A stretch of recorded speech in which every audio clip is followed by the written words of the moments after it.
अरे फ्रेंड, हम लोग तो BSc second semester chemistry cover कर रहे थे। बीएससी सेकंड सेमेस्टर केमिस्ट्री में हम लोगों ने कार्बोहाइड्रेट स्टार्ट किया था। ठीक है। कार्बोहाइड्रेट में हम लोग क्लासिफिकेशन ऑफ कार्बोहाइड्रेट कवर कर चुके थे। कार्बोहाइड्रेट क्या होता है ये भी कवर कर चुके थे। और कार्बोहाइड्रेट में मोनोसेक्राइड की जो केमिकल प्रॉपर्टीज हैं वो कवर कर रहे थे, है ना। मोनोसेक्राइड की केमिकल प्रॉपर्टीज, हमने बहुत सारी मोनोसेक्राइड की केमिकल प्रॉपर्टीज कवर कर लिया है। आप लोगों ने यदि लास्ट लेक्चर कार्बोहाइड्रेट कवर नहीं किए, पहले उन लास्ट लेक्चर को कवर कीजिएगा, उसके बाद इस लेक्चर को कवर कीजिएगा। ठीक है। चलिए, आज हम लोग एक टॉपिक कवर करेंगे, shortening of carbon chain of Eldhose, है ना। Shortening of carbon chain of Eldhose. ठीक है। इसमें हम लोग दो टॉपिक पढ़ेंगे, rough degradation and wall degradation. ये दोनों ही टॉपिक जो होते हैं आपके एग्जाम के पॉइंट ऑफ व्यू से बहुत ज्यादा मोस्ट होते हैं। ठीक है। चाहे आपका सब्जेक्टिव पेपर हो या ऑब्जेक्टिव ऑब्जेक्टिव पेपर हो, दोनों ही टॉपिक आया करते हैं। सबसे पहली बात है इसकी, इसका मतलब क्या है। Shortening of carbon chain of Eldhose का मतलब क्या है। सबसे पहले एल्डोस का मतलब जानते होंगे आप लोग। एल्डोस का मतलब जानते होंगे, ऐसे कार्बोहाइड्रेट जिनमें CH2 ग्रुप पाया जाता है उन्हें क्या बोला करते हैं, एल्डोस बोला करते हैं। जैसे आपका ग्लूकोज हुआ, ग्लूकोज भी क्या है आपका, एल्डोस है। ग्लूकोज को बताओ स्ट्रक्चर क्या होता है, बोलो। ग्लूकोज में कितने एस्मेटिक कार्बन होते हैं, 4 एस्मेटिक कार्बन होते हैं। स्ट्रक्चर क्या होता है, ये स्ट्रक्चर होता है। स्ट्रक्चर आपको पता है, स्ट्रक्चर आपको पता है, ये स्ट्रक्चर आपको पता है। ठीक है। ये आपका डी ग्लूकोज होता है, ये क्या है आपका, डी ग्लूकोज है, ये डी ग्लूकोज है। ठीक। उसके बाद अगर हम दूसरा एल्डोस के बारे में बात करें, एल्डोस क्या होते हैं, ऐसे कार्बोहाइड्रेट होते हैं जिनमें पॉलीहाइड्रोक्सी एल्डिहाइड होता है। एल्डिहाइड ग्रुप बोलो, ये एल्डिहाइड ग्रुप है और पॉलीहाइड्रोक्सी ग्रुप है। उसके बाद एराबिनोस के बारे में बात करें, एराबिनोस क्या होता है, ये होता है एराबिनोस, ये जैसे समझने की कोशिश करना। एराबिनोस आपका ये है, 5 कार्बन का एराबिनोस होता है, ये डी एराबिनोस होता है। ये क्या है, डी एराबिनोस है, एराबिनोस। ठीक है। राइटिंग फोकस मत कीजिएगा। ओके। अब जरा समझने की कोशिश करना ध्यान से। ये डी ग्लूकोज है, डी ग्लूकोज पे कितने कार्बन है, 1 2, ये पता है ना, यहाँ पे एस्मेटिक कार्बन होता है, पता है ना। अरे भाई कार्बन होता है ना यहाँ पे, पता है आपको। 1 2 3 4 5 6 कार्बन है। 6 कार्बन का ये एल्डोस है। 6 कार्बन का एल्डोस यदि 5 कार्बन के एल्डोस में कन्वर्ट हो जाए, ये एराबिनोस। एराबिनोस कितने कार्बन के एल्डोस है, बोलो। 5 कार्बन के एल्डोस ना। 6 कार्बन के एल्डोस 5 कार्बन के एल्डोस में परिवर्तन हो जाए, चेंज हो जाए, इसे बोलते हैं shortening of carbon chain of Eldhose.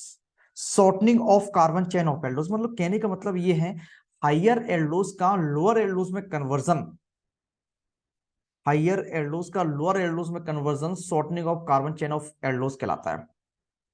Shortening का मतलब क्या होता है, छोटा करना, है ना। कार्बन चेन को छोटा करना ही क्या कहलाता है, शॉर्टनिंग ऑफ कार्बन चेन। किसका कर रहे हैं हम लोग, एल्डोस का कर रहे हैं, इसलिए इसे क्या बोलेंगे, shortening of carbon chain of Eldhose बोलेंगे। क्या बात है, समझ में आ गई आपको, क्लियर हो गया। Shortening of carbon chain of Eldhose का मतलब क्या होता है, बात समझ में आ गई। हाइयर एल्डोस, हाइयर एल्डोस का मतलब क्या है, इसमें ज्यादा कार्बन होते हैं, है ना। हाइयर एल्डोस का लोअर एल्डोस में कन्वर्जन, हाइयर एल्डोस का लोअर एल्डोस, इसमें कितने कार्बन है, इसमें 5 कार्बन है, यहाँ पे कितने, सॉरी इसमें 6 कार्बन है, ग्लूकोज में 6 कार्बन है, यहाँ पे कितने, 5 कार्बन है। ठीक है। चलिए, इतनी बात समझ में आ गई। Shortening of carbon chain of Eldhose क्या होता है, ये बात समझ में आ गई। Shortening of carbon chain of Eldhose में हम लोग कवर करेंगे, आपके एग्जाम के पॉइंट ऑफ व्यू से जो मोस्ट है उन्हीं कवर करेंगे, rough degradation and wall degradation.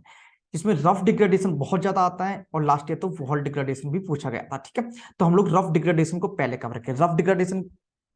Rough degradation में क्या करेंगे हम लोग, बोलो क्या करेंगे, हाइयर एल्डोस को लोअर एल्डोस में कन्वर्ट करेंगे। मतलब कि ऐसा एल्डोस जो ज्यादा कार्बन का होता है उसे ऐसे एल्डोस में कन्वर्ट करेंगे जो कम कार्बन का होगा। ठीक है। डी ग्लूकोज कितने कार्बन का है, बोलो 6 कार्बन का है।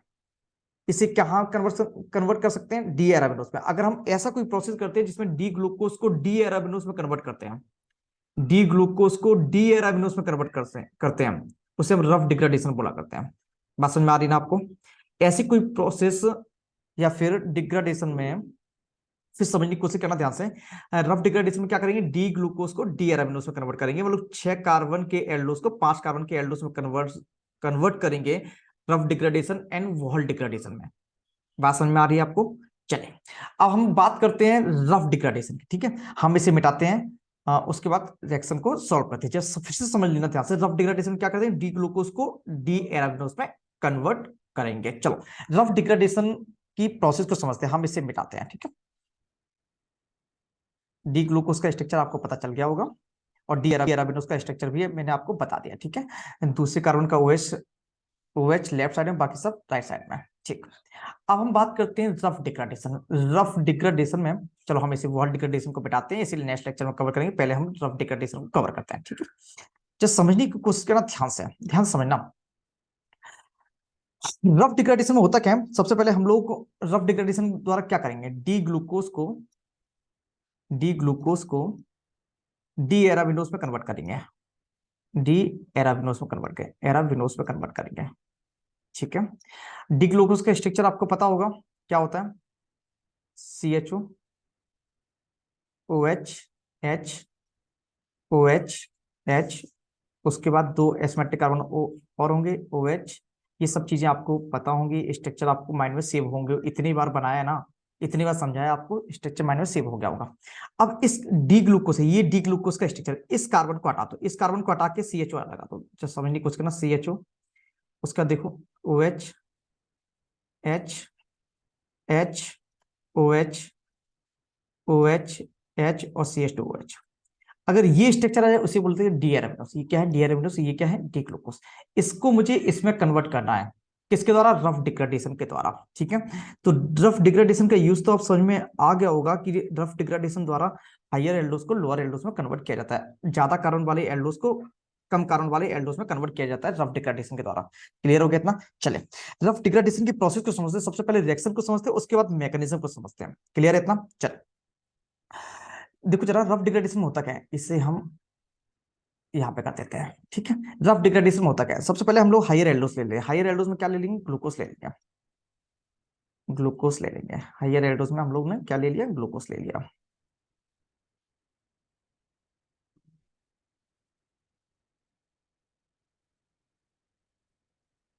हायर एल्डोस में हमने ग्लूकोज ले लिया। ग्लूकोज का हम लोग सबसे पहले ऑक्सीडेशन कर देते हैं ब्रोमीन वाटर से, है ना, इसका ऑक्सीडेशन कर देते हैं। जैसे हमने इसका ऑक्सीडेशन करेंगे तो ये ग्लूकोनिक एसिड बनेगा, ग्लूकोनिक एसिड।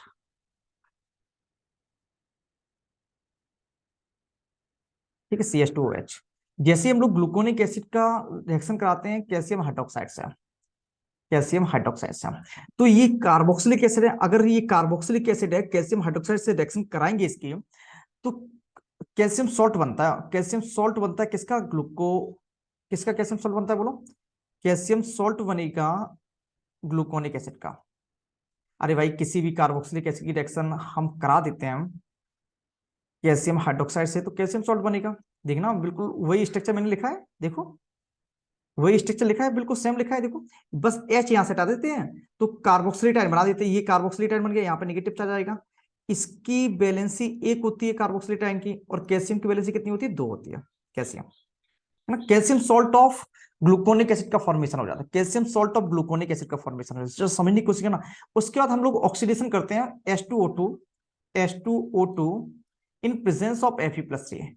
जब हम इसका ऑक्सीडेशन कर देते हैं तो ये जो पार्ट होता है, ये वाला पार्ट CO2 में ऑक्सीडाइज हो जाता है, CO2 निकल जाता है, CO2 में निकल जाएगा, ऑक्सीडाइज हो जाएगा, और इस कार्बन का ऑक्सीडेशन हो जाता है, इस कार्बन का ऑक्सीडेशन, इस वाले COO के बगल वाले कार्बन का ऑक्सीडेशन हो जाता है। ये क्योंकि ये एल्कोहल है, और एल्कोहल का आप जानते हैं, एल्कोहल का ऑक्सीडेशन करने पर एल्डिहाइड मिलता है। बोलो, एल्कोहल का ऑक्सीडेशन करेंगे तो एल्डिहाइड बनेगा या नहीं बनेगा, बनेगा ना। तो इसका ऑक्सीडेशन हो जाता है और ये CO2 पार्ट निकल जाता है, मतलब क्या बनेगा, CHO। उसके बाद उसके देखो, ये वाला CO2 निकल गया और इसका ऑक्सीडेशन हो गया CHO। उसके बाद इसका तो CHO में कन्वर्ट हो गया ये वाला। उसके बाद ये पूरा सेम रहेगा, कैसे, ये पूरा सेम, ये पूरा सेम, ये पूरा सेम रहेगा। ये होता है आपका डी डी एराबिनोस, डी एराबिनोस। ठीक है, और ये क्या है आपका, डी ग्लूकोस है। ये क्या है आपका, डी ग्लूकोस है, डी ग्लूकोस है। क्या चीजें आपको समझ में आई, बोलो, चीजें आपको समझ में आई या नहीं आई? देखो, हम बार बार रिपीट इसलिए करते हैं कि आपकी सबकॉन्शियस माइंड में चीजें धीरे धीरे सेव हो जाए, है ना। बार बार वर्ड्सों को बोलने से आपकी मेमोरी में वो वर्ड सेव हो जाते हैं, जिससे चीजें आसान लगने लगती हैं। बात समझ में आ रही है आपको? चलो, रफ डिक्लेरेशन में करते क्या है, कौन कौन से रीजेंट यूज होते हैं, सबसे पहले इसे समझ लो। ऑब्जेक्टिव पेपर के लिए काम आता है, रीजेंट यूज कर लो। सबसे पहले रफ डिक्लेरेशन में Br2S2 को यूज करते हैं। ठीक है, उसके बाद कैल्शियम हाइड्रोक्साइड का यूज करते हैं। उसके बाद H2O2 और Fe+3 से ऑक्सीडेशन करते हैं। ये रीजन बहुत ज्यादा सिलेक्टिव रीजन होता है, सिलेक्टिव ऑक्सीडेशन करते हैं ना। H2O2 और Fe+3 से ऑक्सीडेशन करते हैं और CO2 निकल जाता है। उसके बाद इसका CHO में ऑक्सीडेशन हो जाता है। ये जो प्रोसेस होती है डीकार्बोक्सिलेशन, यहाँ पे जो प्रोसेस हुई है इसे क्या बोलेंगे, डीकार्बोक्सिलेशन बोलेंगे, डीकार्बोक्सिलेशन। अब आप कहेंगे सर ये डीकार्बोक्सिलेशन क्या होता है, डिकार्बोक्साइलेशन, है ना।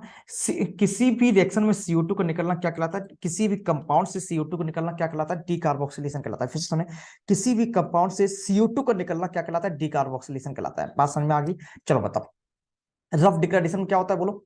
रफ डिग्रेडेशन आप ही लोगों से पूछे, आप लोग खुद से आंसर देंगे, ठीक है। रफ डिग्रेडेशन क्या होता है, बोलो।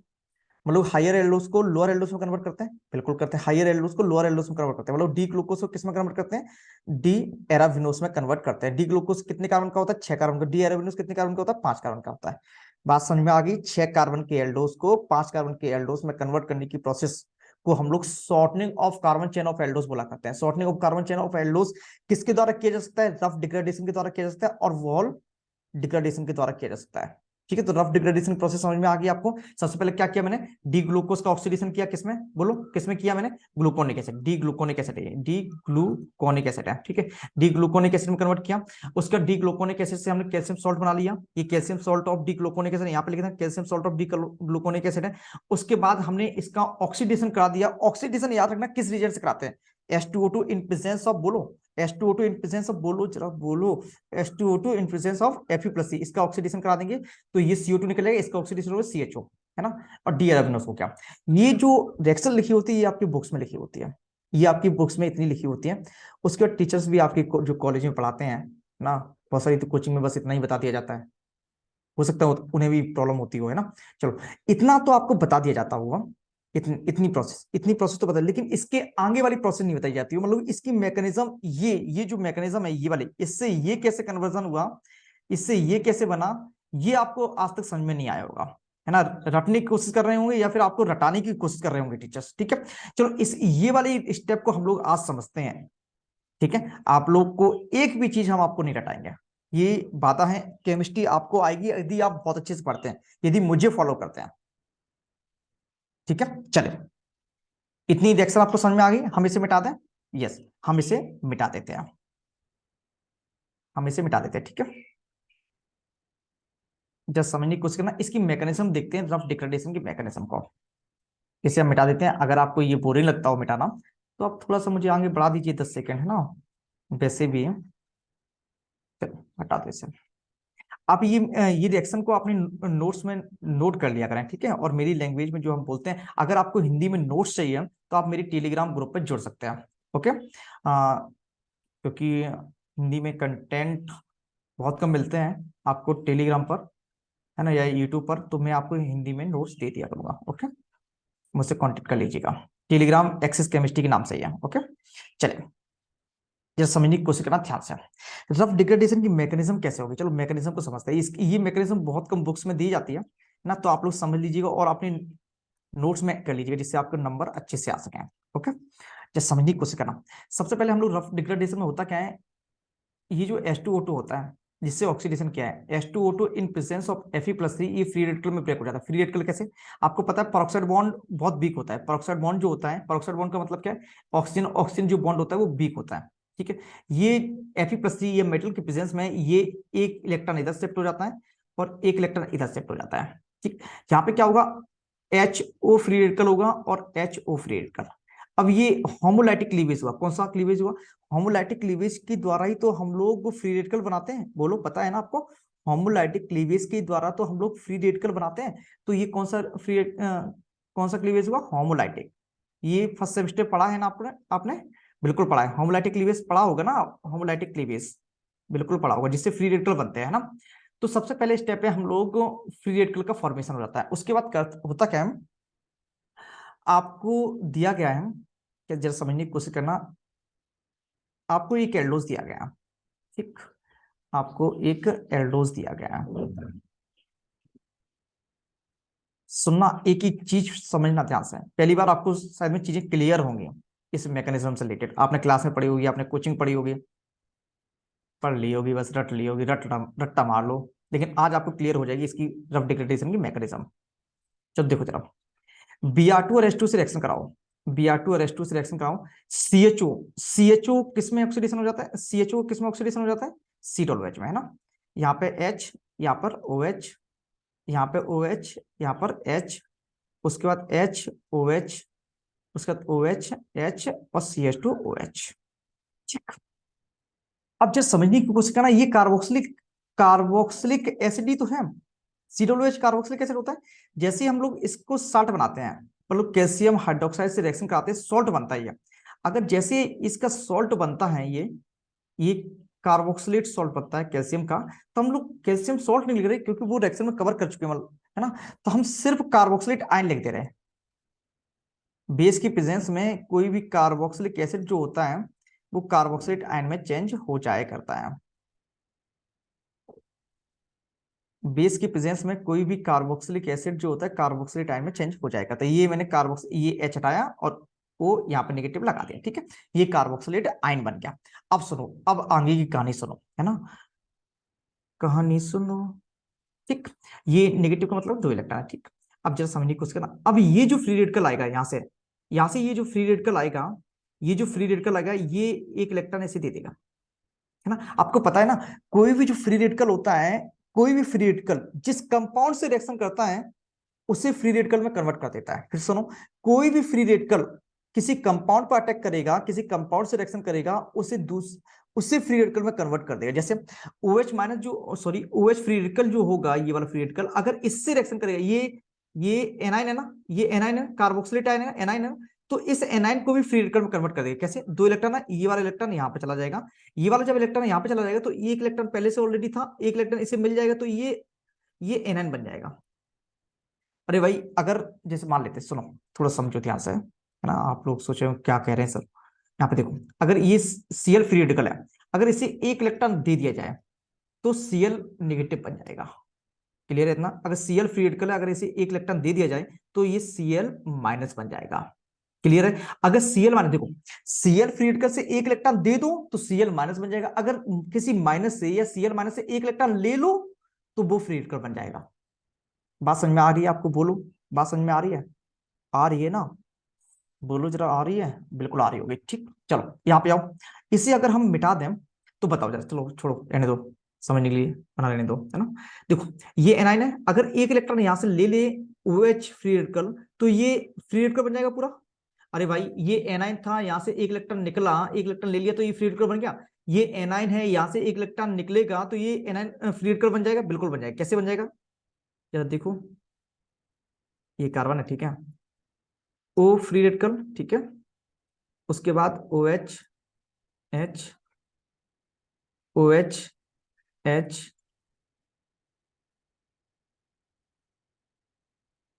ये ऐसा, ठीक। जब समझने की कोशिश करना ध्यान से, ये फ्री रेडिकल बन गया, ठीक। अब ये जो फ्री रेडिकल होगा, ये अब ये जो CO है, ये CO2 के फॉर्म में निकल सकता है, ये वाला ग्रुप जो है CO2 के फॉर्म में निकल सकता है। और जो ये जो CO2 होता है, गैस होती है, और गैस जो लिविंग ग्रुप होती है, और जब भी गैसें बनती है किसी कंपाउंड में वो निकलने की कोशिश करती हैं, वो लिविंग ग्रुप होती हैं, ठीक है। तो ये यहां से CO2 के फॉर्म में गैसें निकलने की कोशिश करती है, CO2 जो गैस है वो निकलने की कोशिश करी। कैसे निकलने की कोशिश करी, जब समझने की कोशिश करना ध्यान से, इसे जब समझने की कोशिश करना। अब देखो जरा, अब यहां से होमोलैटिक बॉन्ड क्लीवेज होगा। कैसे?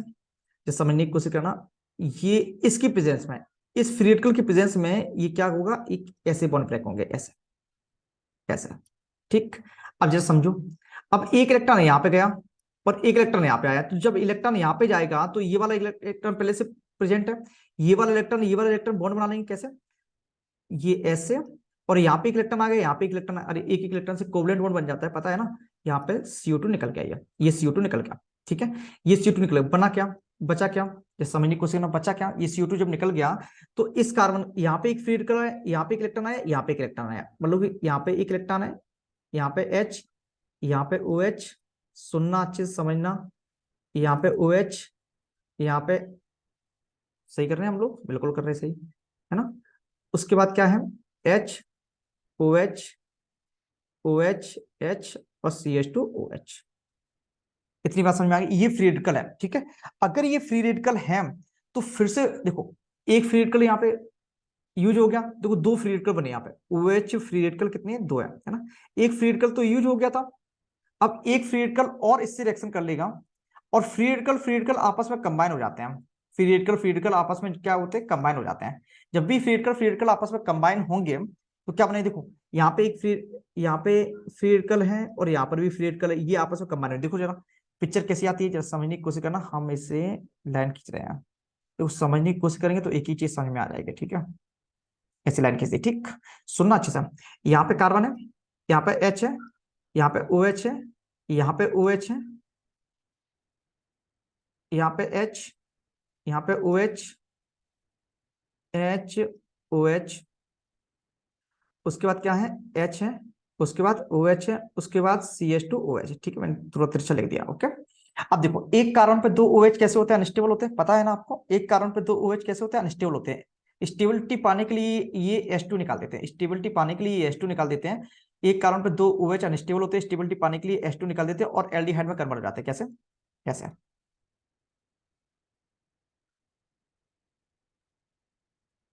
कुछ कुछ इस तरीके से। या ये तो एल्डिहाइड में कन्वर्ट हो जाएगा ये वाला कार्बन, उसके बाद ये वाला कार्बन, बिल्कुल सेम लिख दिया मैंने। उसके बाद ये वाला कार्बन आया ओ एच, एच, उसके बाद C H two O H, H, और सी एच टू, ये डी एराबिनोस है। ये क्या है आपका, डी एराबिनोस है, ये डी एराबिनोस है। क्लियर है इतना। डी ग्लूकोज का डी एराबिनोस में कन्वर्जन ही तो रफ डिग्रेडेशन कहलाता है। हाइयर एल्डोस का लोअर एल्डोस में कन्वर्जन ही तो रफ डिग्रेडेशन कहलाता है। बात समझ में आ रही है ना आपको। बस मैकेनिज्म को आपको समझना था। यहाँ पर, यहाँ पर देखो फिर से समझ लो एक बार। इस रिएक्शन में तो कोई डाउट नहीं है, पहले कवर कर चुके हैं। ये कैल्शियम सॉल्ट बन जाएगा, ये भी बहुत सिंपल सी रिएक्शन होती है, ये भी आप कवर कर लेंगे, कोई दिक्कत नहीं है। उसके बाद अब ये जो फ्री रेडिकल होगा, इस निगेटिव से क्रिएट, इस कार्बोक्सिलेट आयन से रिएक्शन करके इस कार्बोक्सिलेट आयन से जुड़, कार्बोक्सिलेट आयन से जुड़कर फ्री रेडिकल में कन्वर्ट हो जाएगा। अब ये जो फ्री रेडिकल होगा, ये वाला इसकी प्रेजेंस में ये वाला बॉन्ड फ्री रेडिकली ब्रेक होगा। फ्री रेडिकल ब्रेक होगा तो CO2 निकल जाएगा, और ये नया फ्री रेडिकल बनेगा जो इस कार्बन पर एक इलेक्ट्रॉन होगा, जो इस कार्बन पर एक इलेक्ट्रॉन होगा, ठीक है।